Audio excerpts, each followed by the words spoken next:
The air in ancient Egypt smelled of smoke and rot. Rivers ran red, and a shadow moved silently over every household. Sparing no child, sparing no life. The story we think we know, of a divine hand striking down the innocent and guilty alike, is only the surface. Beneath it lies a tapestry of fear, strategy, and moral ambiguity, woven from politics, religion, and the calculus of survival. Who or what was this angel of death really? And why has history remembered it with awe, terror, and silence? The biblical texts speak of plagues, 10 in total, each escalating with relentless precision. The Nile, source of life, turns to blood-choking fish, paralyzing trade, and turning a lifeline into a weapon of despair. Frogs infest homes, yet this is not mere mischief. It's the first subtle rupture of order, a psychological blow that undermines confidence in Pharaoh's divinity.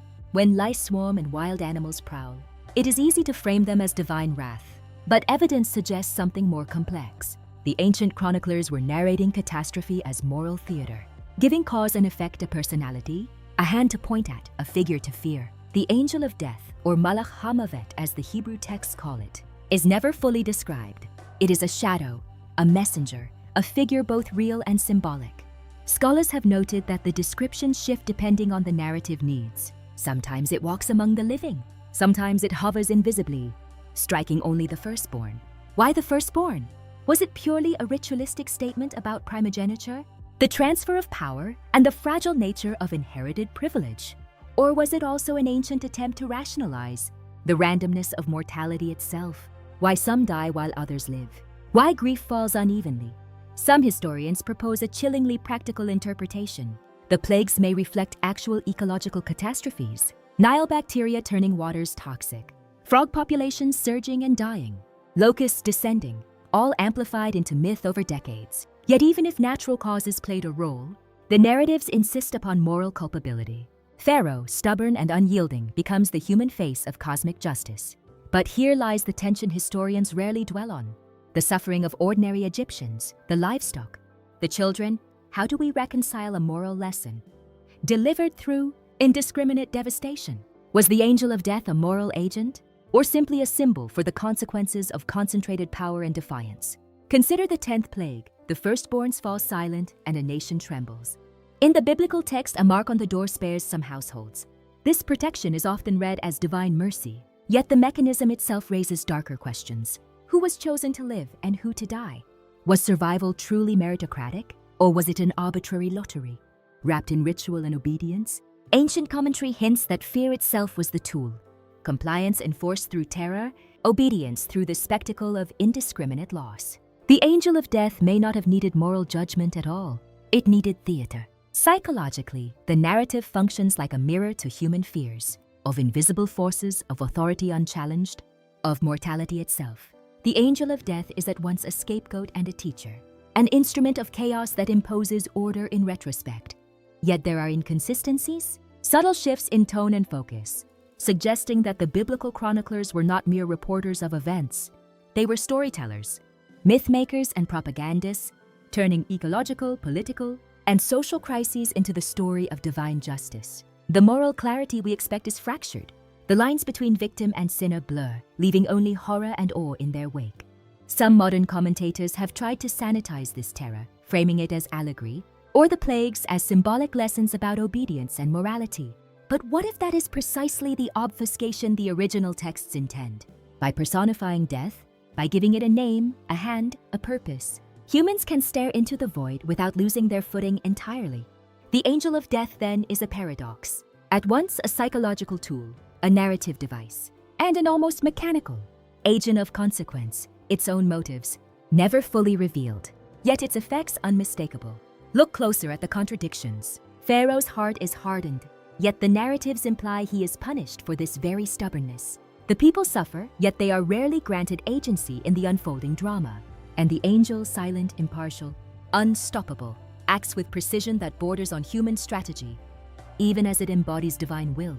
There is a tension here that ancient writers seem to relish. Order imposed through chaos, justice delivered through suffering, and morality defined by survival. The irony deepens when we realize how this story was preserved, copied, translated, and interpreted across millennia, each retelling layering cultural anxieties onto the original events. the angel of death becomes a canvas for every generation's fears of tyranny, disease, war, famine, and mortality itself. And in each iteration, the nuances are stripped away. The randomness of death is reframed as moral lesson, chance as design, horror as divine artistry. We are left with reverence for a figure whose real motives are unknowable, whose actions cannot be justified, and whose legend continues to enforce obedience through awe. There are even subtler currents at play: political considerations, social stratification, and ritualistic power. The plagues reinforce Pharaoh's failure to control both nature and people, but they also elevate the Hebrews, presenting their God as both terrifying and protective. The angel of death is the instrument that shapes nations, yet it is the human perception of it, the terror, the interpretation, the fear, that does the lasting work. Death itself becomes performative, morality becomes performative, and history remembers not the ecological events, but the story constructed from them. And perhaps this is the ultimate lesson hidden beneath the mythic veneer. The angel of death in Scripture is as much about the psychology of power as it is about divine wrath. It teaches us how humans wrestle with unexplainable calamity, how narrative itself is weaponized to enforce obedience, and how suffering can be codified into ritual and memory. By examining the contradictions, the spared versus the struck, the moral versus the arbitrary, the human versus the divine, we glimpse not only the ancient world, but the architecture of fear that continues to shape us today, even now, centuries later. When we recount the plagues and the firstborns, we are participating in a ritual of horror and reflection. The angel of death remains untouchable, unknowable, yet intimately close, mirroring the ever-present unpredictability of our own mortality, the delicate balance between obedience and resistance, between moral clarity and chaos. In the end, the narrative refuses neat closure. There is no definitive answer, no absolute justice, no fully understood motive. The angel of death in the biblical account is both real and unreal, both instructive and horrifying, both protector and executioner. And perhaps the most unsettling revelation is this: the story does not simply belong to the past. It belongs to anyone who has ever gazed at catastrophe and tried to name it, to humanize it, to make sense of what cannot be fully comprehended. History remembers the plagues. Human memory remembers terror. But the angel of death, the shadow behind the river, the hand over the firstborn, the silent observer of chaos, remains forever beyond understanding, a reminder that in every story of divine justice, there is always an untold story of fear, randomness, and moral ambiguity.